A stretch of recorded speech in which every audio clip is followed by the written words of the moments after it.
Hey, everybody. Welcome back to Blushing Nerd Tarot. So, today we're going to do a little box opening and a quick walkthrough on a deck that's totally new to me. And I looked up on YouTube, did a little search to see if there were any walkthroughs out there. And it looks like there are only maybe three or so. Um, there could be many more, and maybe my search results were limited artificially somehow, but that appeared to be the case. Um, so this is the Essential Tarot, and it's by Chloe Zarka Grinsnir or Grinsnir. Not sure um, how to pronounce the last name, but um, it is essentially it follows RWS um, as near as I can tell, and it seems to be the predominant theme here. But it has some variations. So I'll read what it says on the back here. It says the Essential Tarot is a modern take on traditional tarot symbolism, representing a new look at the wisdom of the cards, taking inspiration from costumes and myths from around the world and throughout history. Artist Chloe Zarka Grinsnir forms a fresh new language, speaking to figures of power, mystery, love, and hope. This is a perfect deck to inspire creativity and clarity in your own life or to understand the lives of others. So I thought that was pretty interesting. Obviously, diversity is a topic that comes up quite a bit these days in tarot, and I thought this might be heading in the right direction. Um, one can hope. Anyway. So this is published by Sterling Ethos, New York, and it looks like it's a pretty hefty box. So let's go ahead and tear into it here if we can. Let's see what we have. By the way, I found this was on Amazon. I was at my local esoteric shop just yesterday as well, and I was looking at their decks. I was actually there to pick up a copy of the Marielle. I think I mentioned recently, or I think I maybe it was just in a message on or a comment on one of um, Simon's videos. I mentioned that I was going to be picking up that deck. I finally he did the review of the second edition, and I've been resisting, and I think it had something to do with the fact that it's sort of its own system. But then with Chris on Elemental Cartomancy doing the Marielle study group, I thought, I maybe I should just get it because I just kind of finally felt drawn to it, and I wasn't before, and that happens. There are a lot of decks that we're not drawn to, and that's perfectly fine. Um, to each his or her, or to each their own, which is great. That's the um, diverse set of options out there for a diverse group of tastes. But this is one. So anyway, Marielle went ahead and picked it up. Long story short, I knew they had it at this shop. That's one I go to fairly frequently. And I like to buy local when I can. I'm very fortunate to have that shop nearby. Um, it's difficult to find these shops sometimes, but they have a decent tarot selection there. Tarot and Oracle, some Lenormand. They actually have a fairly sizable, like a shelf full of Lenormand, and that's not a system I've worked with much. I have one Lenormand. Actually, I have that here.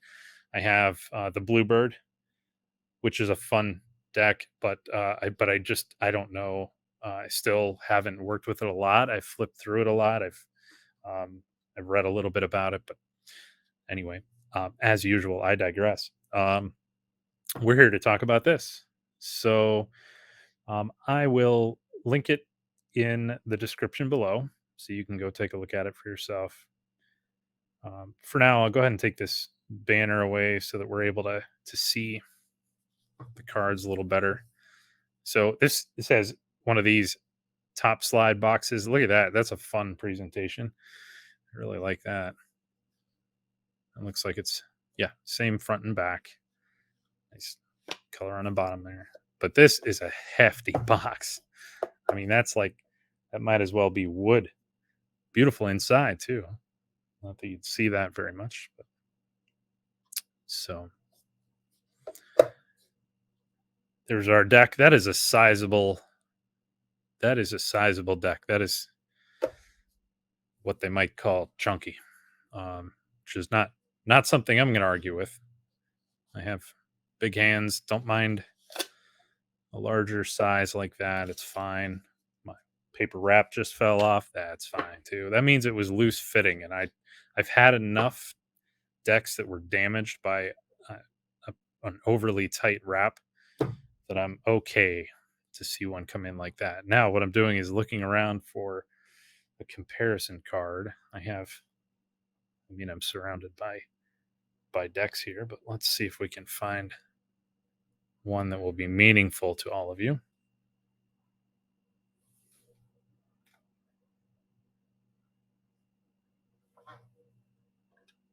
Aha. Behind me, I have the Unknown card, which was an extra card that came with an order I placed uh, through Madame Clara's Motel Gift Shop Etsy store. This came as an extra in a box, and this is roughly U.S. game size, I believe, is pretty close. So let's see. These are more or less Oracle size, I guess. Just a little bit wider, a little bit taller.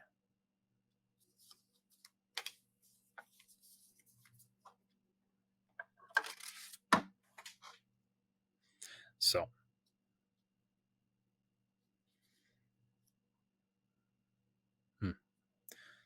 these have a similar phenomenon to what I saw with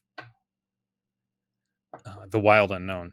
That kind of irritates me.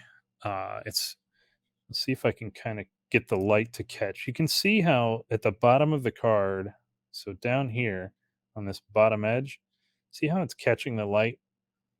It's doing that because the paper is actually curved up.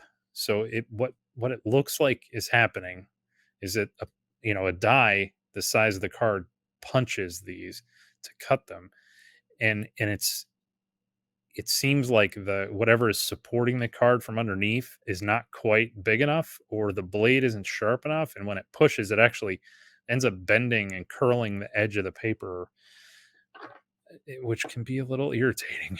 And I am a stickler for cardstock. It's a very, for me, tarot is a very tactile experience, and if the cardstock is off, sometimes it can prevent me from working with a deck altogether. But let's not jump to any conclusions there. I just um,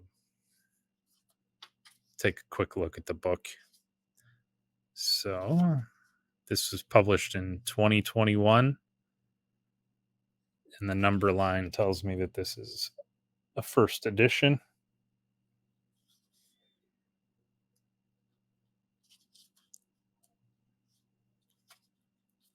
Introduction. Tarot is like a mirror. It is a conversation partner. The cards are physical objects that can be used to project our thoughts out into the world.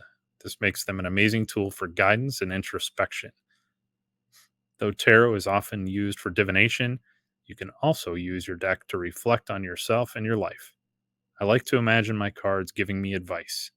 They allow me to connect to my own clarity and clairvoyance, but also listen to my unspoken self. I like that. When I created this deck, I wanted the Essential Tarot to be like a friend who would both listen and reply. I wanted it to be a safe place, inclusive and diverse. It was important to me to reimagine the Rider-Waite Tarot in a way that was relevant and modern while still making a tribute to the ancient history of tarot. Adding historical costumes and mixing both old and new symbols allowed me to create a timeless story. These cards are a journey through time, through life, and through the discovery of the self. I hope you will enjoy embarking on this journey with them. Ooh, that's a fun son. So we have the majors here. Let's see. That's color. That's nice. So it gives reversed meanings. And I see italics down here to describe the costume because it mentions specifically costumes. I think I read something about the illustrator, the creator of this deck. I believe is into costumes or historical costumes of some sort. So in this case, it'll be the magician. So when we get to that card, I'll read that so we can see. But down at the bottom, there's an italics section that appears to talk about the symbols or the costume, something specific there. So okay, so we have it's the majors. Here's the minors. So it talks about the suits, the element, the key meanings, and then goes through. Looks like the court cards first, and then from bottom to top, it goes through the rest. No pictures with the minors. We just get descriptions. That's fine. I mean, it is RWS based, so I think that's fully sufficient. Okay, nice book. Nice book. 63 pages. Has a nice feel to it. It's good quality. Let's take a look at the deck. Oh, so we're are we out of order? Which way are we out of order? Okay, so yeah.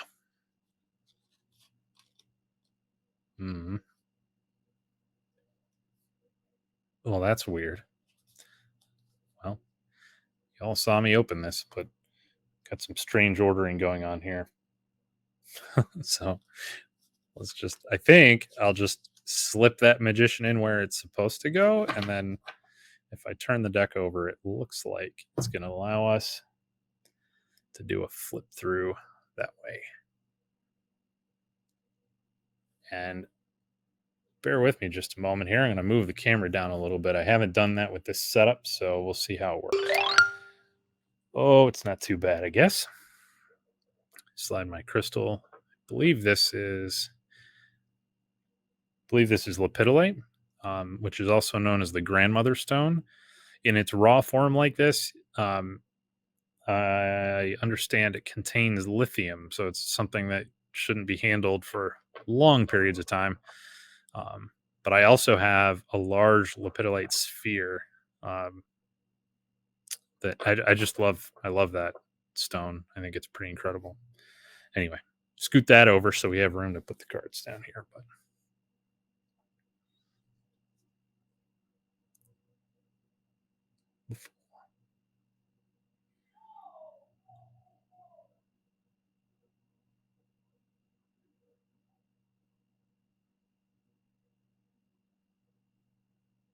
cardstock is actually very similar, I think, to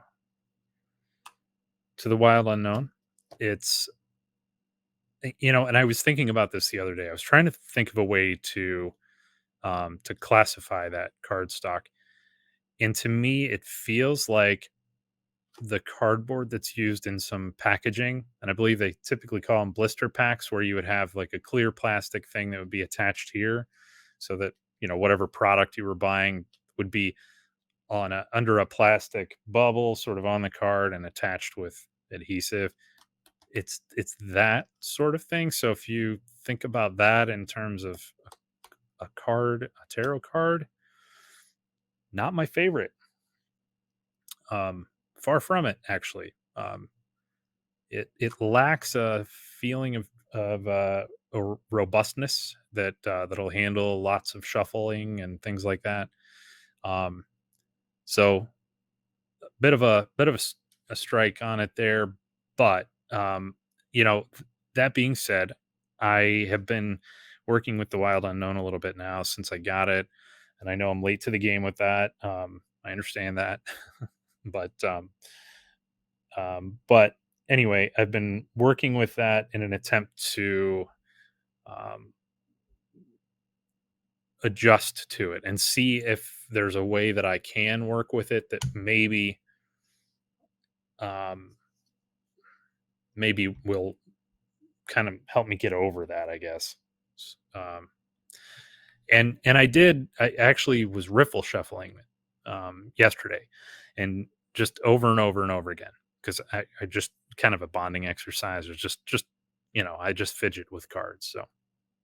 So I was doing that, and I did start to feel better about it. I felt like it was starting to um, maybe gain some springiness that it didn't feel like it had at first, and that's one thing I appreciate about good quality card stock, is that it has a springiness to it. Even the thicker stuff, some of it, whether that's because it has a specific type of core, I'm not sure. But uh, that's a thing that, and if you have the Pagan Otherworlds deck, you'll know what I mean about the springiness. That it wants to be flat and true, no matter what you're doing in terms of shuffling and things like that. And it feels like it's going to return to that state, even when fairly aggressively handled. But I'm pretty gentle with my decks. Anyway, so the Fool. So the Magician, and I promised to read a passage there to see if we can get some information about that costume. Interesting motif going on here. It's a lot of fire in the background, but we have the balance of the water. Both presents, both of those are in a pretty dramatic state, and some hint of land here in the foreground with the grass. We have the wand in her hand, as above, so below. The posturing there. Let's see what it says about the costume. Again, down in italics here in the book, we have this. It says here the magician is wearing an ancient Roman stola to represent the Roman god Mercury. Indeed, the ruling planet of the card is Mercury. Okay, so that was the intent behind that selection. Okay.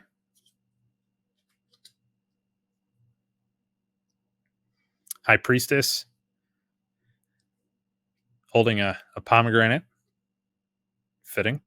We have the moon behind, and that throne. In the italics on this one, the high priestess is wearing an ancient Egyptian tunic to emphasize her connection with the Egyptian goddess Hathor, who wears the same horned moon headdress.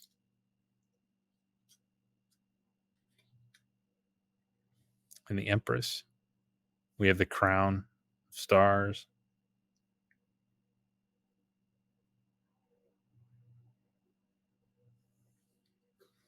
And we have the foreground with the wheat, or there's a few different interpretations of what type of grain or grass that is. Interesting, more of a modern style blanket or throw, or whatever you might want to call it. The background there.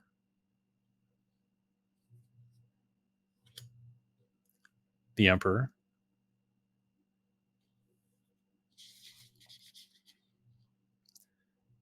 To go along with the Empress. Okay, so let's read the Empress first, I guess. I'm not going to read all of these, but I think this is an interesting picture of what choices were made and why here. Because the Empress is usually drawn with an ancient Greek symbol like the wreath, I dressed her in a Regency gown. The Regency era was heavily inspired by antiquity, especially with the shape of its dresses. It was also a nod to a famous French empress, Josephine I'm not sure how to pronounce this. I've even had some French. Beauharnais. You can all feel free to make some loud corrections in the comments on that. So then we follow that up with the Emperor. To go along with the Empress, I dressed the Emperor in the clothes of Napoleon, the French Emperor. Okay. Thankfully, he's not tucking his hand or something. That would be embarrassing. Okay. The Lovers. With that snake figure intertwining itself. The sun and the rays in the background. She has the veil there. There's no additional commentary in the book about the lovers. Look at that, the devil. We have basically the same image, just recolored. So that's it. And of course, that's not where it belongs. So, but it was placed there probably intentionally.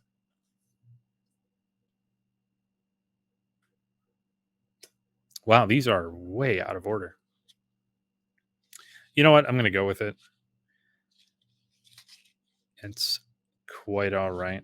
I think, we'll speed up here in a minute, go through them a little faster. But the star is heavily inspired by Aphrodite, so I dressed her in an ancient Greek chiton to emulate the aesthetic of the goddess Aphrodite. Look at those waterfalls. Huh. The moon. Some familiar symbolism there. It's often our moon cards are not depicted as actually nighttime scenes necessarily. So that's interesting. And we have the sun.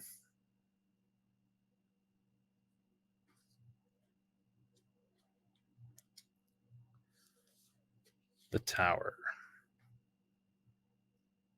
Again, we have another instance of a balancing effect here between the elements, fire and water.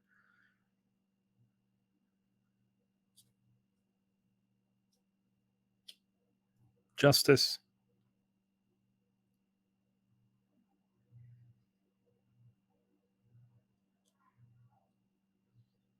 I want to see what it says about justice here.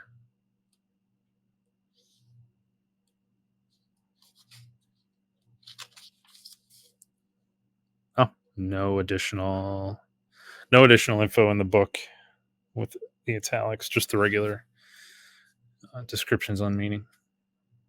The world. I like how she's dressed in armor. That's quite a departure from our normal depiction. Carrying a wand in each hand.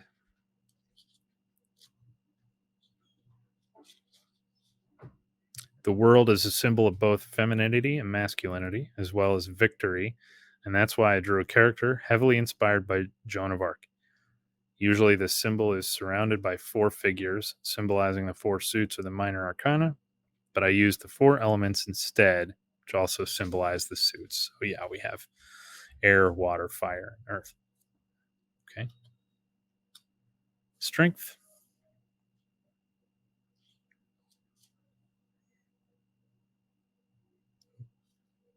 And we've seen other examples of decks with this depiction. It's more of an embrace rather than a gentle subduing or control. The death card.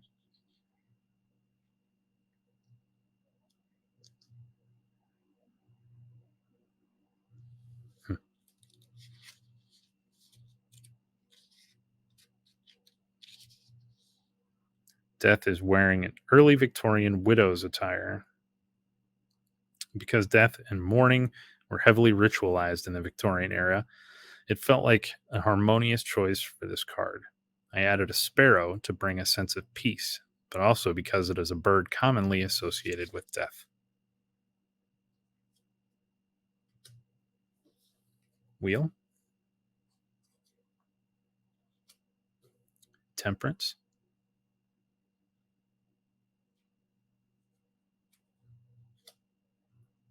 Judgment.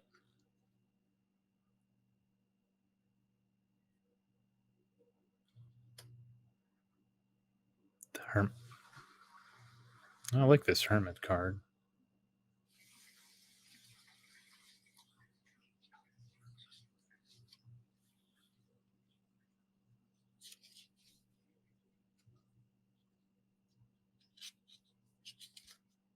No additional information on that one. The Chariot.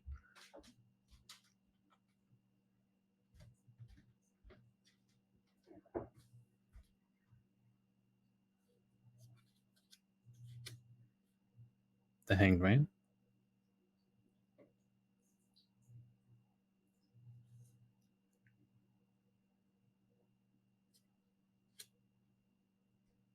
The Hierophant.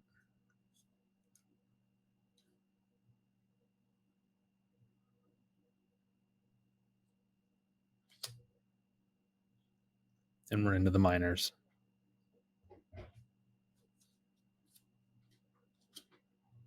Oh. We're going to do all the aces at once here? Yep. Appears that we are.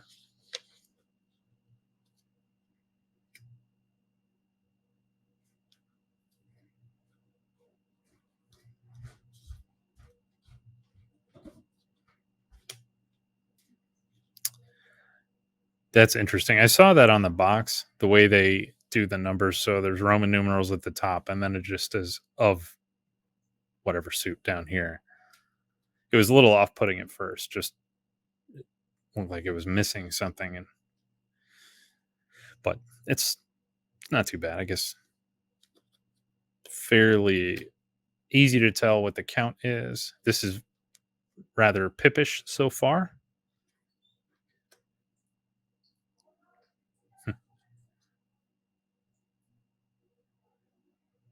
Well, that'll be interesting to see what they put as a 3.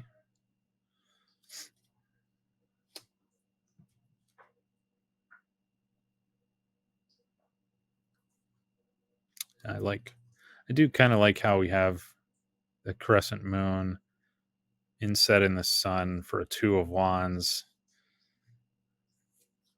That could be taken a few ways there. Yeah, so it's pips that are somewhat illustrated or embellished a little bit here. Okay, so there's our 3 of swords. Is be interesting to think about these if they came up together in a reading, you know.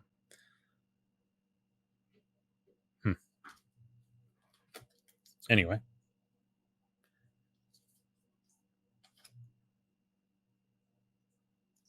that earth energy of the tree.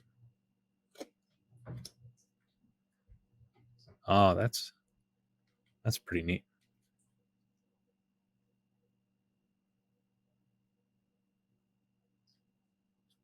That pathway.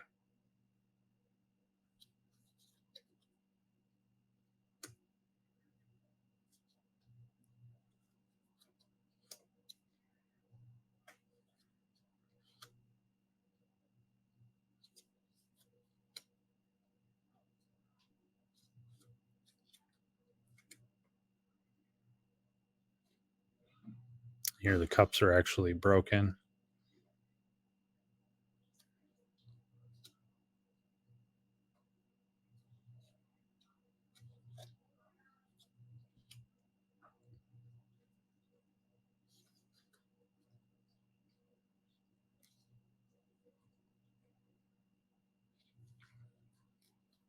Curious to see. Just I'm going to dial back here. I mean, that's a major change in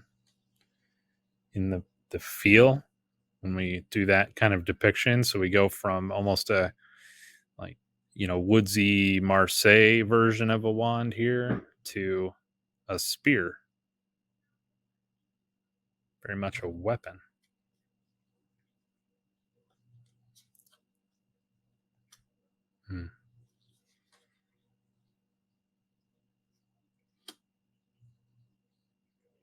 The progression. That's interesting. Progression of the blossom.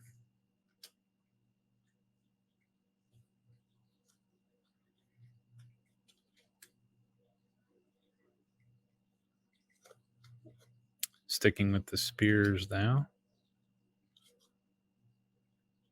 Have our scales.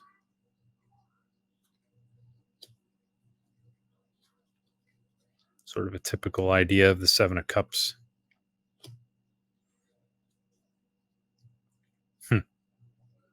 That snake making an appearance again.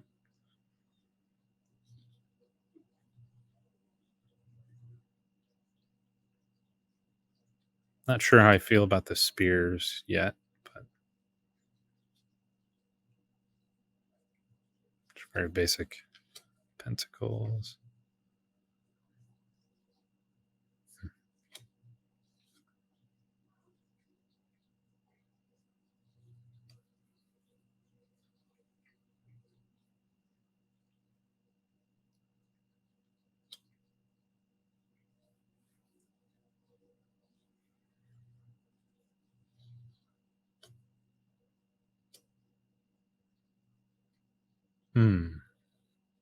Interesting. All right. I got to look this one up. Let's see what they say here. Why that choice? I mean, it's kind of fitting, but I'd just like to see what the author has to say here. Let's see if they add any description. So the Eight of Pentacles, it says here in the book, Eight of Pentacles is often described as the apprentice. It signifies a time to work hard and study, even learn a new skill. The apprentice advises you to approach your work with focus and diligence. In doing so, you'll be able to bring changes into your life. Okay. I mean, sure.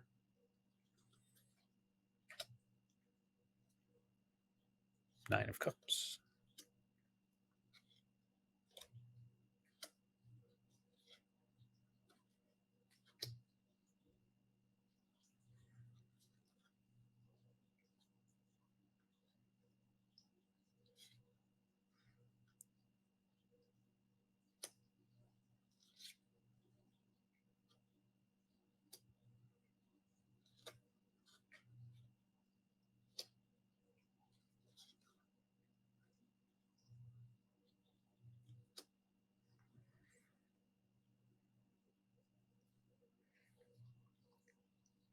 So, into the courts. Queen. On the page, we maintain the fish in the cup, which is nice. Wearing an old, appears to be maybe early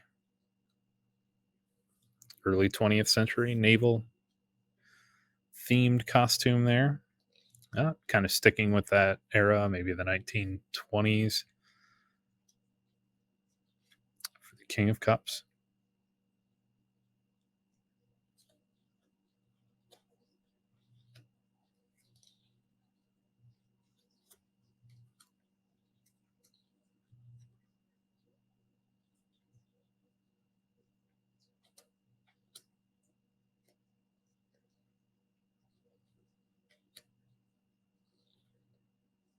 I'm really curious about the order of this deck and how that happened. Was that intentional?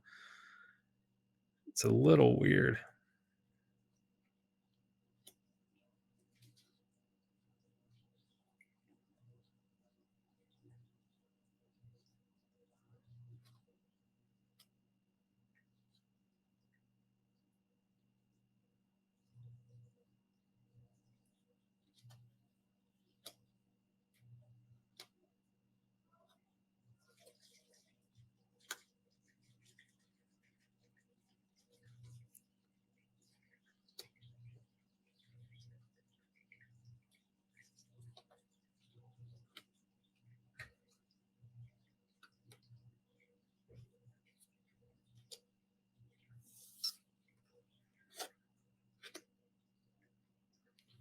So, what do we think, folks?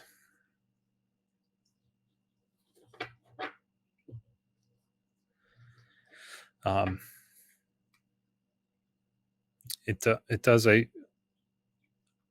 has an element of diversity, I suppose. There's some variation. Uh, the colors are quite nice, I guess. There's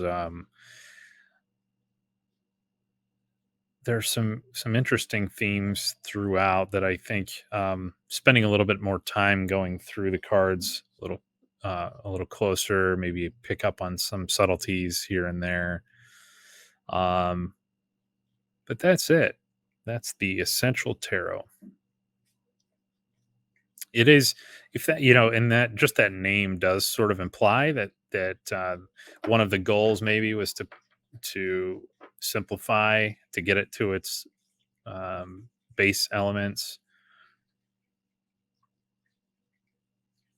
and perhaps this is a kind of a beginner's deck, but even more, I would still just recommend a regular one of the regular RWS, the Centennial Edition. I would just tell somebody who wants to pick up a deck and start learning, if they're not familiar, that's the one I would tell them to go for. Because it's inexpensive, because it's not pippish like this. You're getting more information from the cards. Um, if you're familiar already, you can probably draw more out from some of these than somebody who's picking it up for the first time. And some, they took a little more time to draw out versus others that either are a copy, or just maybe just lack altogether. So this is more like a Marseille, which is fine too. I read Marseille, but it's um, which are we trying to be? Is there a adequate cohesiveness here? We have that change of the wands partway through. It goes from a nice natural stick style to then being a spear that changes the feel. Even with the king and the courts, they're carrying the spears. Um, that definitely changes the feel for me. And the majors pretty much follow RWS. There's a little bit of a Morgan Greer feel to the cards that are really pulled in tight like this, rather than being a broader view to give you a scene. So maybe that was an influence for the creator. So, how do we feel, folks? It's not bad. Not too bad. I would like to know your thoughts. I would like to hear from all of you. What do you think? Do you have the deck? Have you worked with it? How does it read for you? Is it something you reach for? Is it something you think maybe reading for others works well with this deck? Or we have a bit of a Disney kind of illustrator look going on here, for some of the faces. These characters could have come right out of some of the 1960s and 70s Disney films. um, so, you know, Snow White, anyone? Anyway, let me know your thoughts. That is the Essential Tarot. Um, I'm on the fence, and I'm going to try to remain neutral and give it a shot. Maybe I'll be working with it here and there, and we'll see how it goes. But thank you very much for watching, and we'll catch you on the next one.